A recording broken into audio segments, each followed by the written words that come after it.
welcome to Southwest Championship Wrestling. Steve Stack here at ringside, and what a great lineup we've got for you today. You'll meet, a little later on this program, the undisputed world's heavyweight champion, and we'll show you how he won that title in Houston, Texas at the Summit. The Sheepherders are here. Tully Blanchard will be out. Much, much more. That's coming up on Southwest Championship Wrestling a little later on. Ladies and gentlemen, the Commissioner of Southwest Championship Wrestling, Lou Thez. And Lou, what a night it was in Houston when we crowned a new world's heavyweight champion. What a revelation. I agree with you. And for the first time in many, many years, we have one undisputed heavyweight wrestling champion, Adrian Adonis, and all the rest of the claimants, they can come to him now. And that's, we have a good leg on it, and from here we get nothing. It'll be greater all the way we go. I know you enjoyed it. I enjoyed it. The fans loved it. I was so overjoyed at having one undisputed champion again. This is the first time in many, many years, and we did it, and that's great. Thank you very much. Lou Thez will be standing by during the program. Ladies and gentlemen, don't go away. We're going to show you that title match right after this. Ladies and gentlemen, Commissioner Lou Thez and myself viewing this tape from the Summit in Houston, Texas. This is the final match in the world's undisputed heavyweight championship tournament. Both men in the ring for their third time. It is Cowboy Bob Orton Jr. and Adrian Adonis. And Lou, this is quite a fight. The match has already been in progress 7 or 8 minutes, and these two have really been battling it out. Well, yes, it's advertised as wrestling, but sometimes it does get into a fight. However, both of these people have a really fantastic wrestling background. Orton has a hereditary thing with him. His father was a wrestler. The other gentleman, Adrian Adonis, actually was a New York street fighter, but later had some very, very good coaching. People that really had wrestling expertise, people that I knew, and I was really pleased when I heard that he had coaching of that caliber.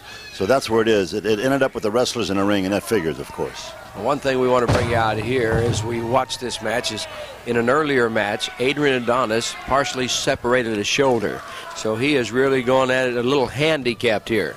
Well, we've all been down that road, and when it occurred, I saw it, and I figured, well, that would be the end of the ball game for him. But he sweated it, and I don't know what he did. I guess he iced it in the dressing room, whatever he did, but he came out there and still cut it, so that speaks a lot for his intestinal fortitude, and that's what it takes, of course. What a collision there as Orton knocked Adrian Adonis down. Over the top goes Orton. Adonis is ready for it. Look at that move. Orton down with the referee Jack Howe there checking on Orton. You know, sometimes, Steve, wrestling is a wonderful sport. But the move that Adonis just executed gets back to the street fighter thing. And it's like, to give you an analogy, I wrestled Greco-Roman when I started, and later a freestyle wrestler, and it's a combination of things. But he's pulled something out of his hat now. He's using his, whatever he did in street fighting, he couples that with his wrestling, and apparently it's working.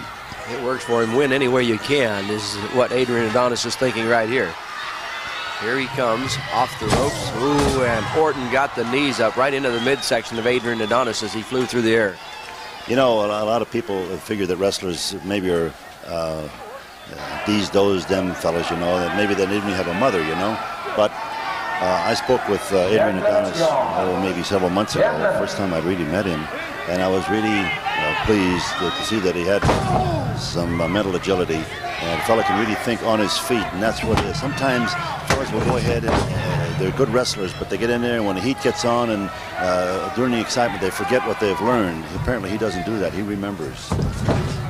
Bringing Orton off the ropes, has him down, and just a 1 count. And you saw Orton had a lot of power still left as he kicked Adrian Adonis off. To be the undisputed world's heavyweight champion, you've got to be tough. Yeah, no, it's a crazy thing. Yeah, you're so right. But, you know, I'm watching this fellow, and his physical structure, his skeletal structure is very much like the great Ed Stringer Lewis, the man was my coach and mentor. And some of their moves are even identical. They have a lot of power, of course, and they develop a different style because of that. Well, I know you held the title 6 different occasions, held it for a total of 18 years. And, you've got the experience, so you know what's going on, and you know what has to go through the mind of somebody that is going to eventually be the undisputed world heavyweight champion. Well, I had trouble with some of the wrestlers, of course. The good wrestlers I had quite a bit of trouble with.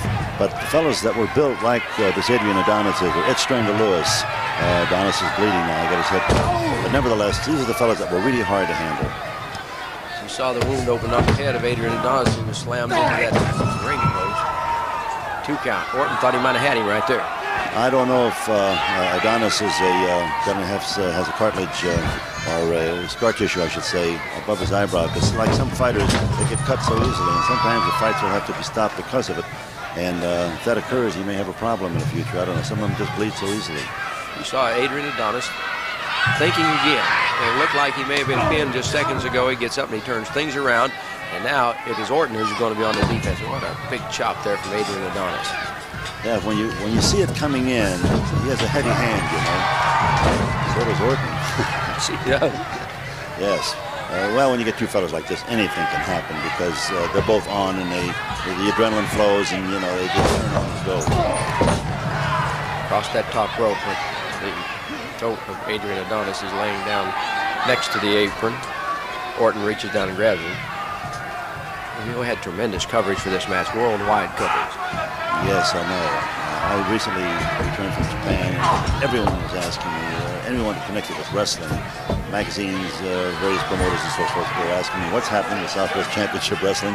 What is going on in Houston? Of course, I filled them in as well as I could. Watch Orton here now. This is where he usually gets up and he'll take his opponent, he'll pull a suplex off of this rope. He has it, and now what? As he's trying to get Adrian Adonis up, Adonis is battling back because he knows what happened with that shoulder injured. If he would come down on that shoulder, that'd be all over. Orton didn't get the job done that time. And he fought him off like a sumo fights him off. It's crazy. And maybe you saw some of those matches in Japan, but that's what they do. They flail with their arms like that and get rid of their opponent temporarily. And I guess that's how he evaded that thing. Adrian Adonis holding on to Orton. Orton whips him off over the top of Adonis. Oh, what a collision. The heavy one, you know, Adrian is so much heavier. Orton would probably have more repercussions on this than Adonis will, unless the shoulder is really bothering him that much, which is very possible. You know, he has to feel everything in that right shoulder. It's really hurt.